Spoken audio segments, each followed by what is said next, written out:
আল্লাহ তাআলা মশা সৃষ্টি করেছেন কেন? আল্লাহ তাআলা মশা সৃষ্টি করেছেন তার অসীম ক্ষমতার নিদর্শন প্রকাশ করার জন্য, মানুষের অহংকার চূর্ণ এবং বাস্তুতন্ত্রের ভারসাম্য রক্ষা করার জন্য। ক্ষুদ্র মশার গঠন চোখ ও রক্তচোষার যন্ত্র নিখুঁত সৃষ্টিশৈলীর পরিচয় দেয়।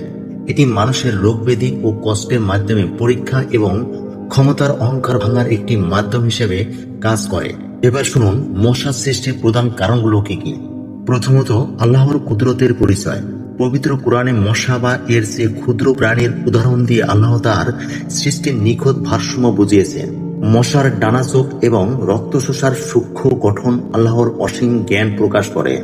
দ্বিতীয়ত, অহংকার ভাঙার পরীক্ষা। মশা একটি ক্ষুদ্র প্রাণী হলো মানুষের ঘুম হারাম করে দেয় এবং রোগ ছড়ায়। এটি মানুষকে মনে করিয়ে দেয় যে তারা কতটা দুর্বল এবং আল্লাহই পরম শক্তিশালী, যেমনটি নমরুদের সেনাবাহিনীর ক্ষেত্রে প্রমাণিত হয়েছিল। তৃতীয়ত, বাস্তুতন্ত্রের ভারসাম্য বা ইকোসিস্টেম।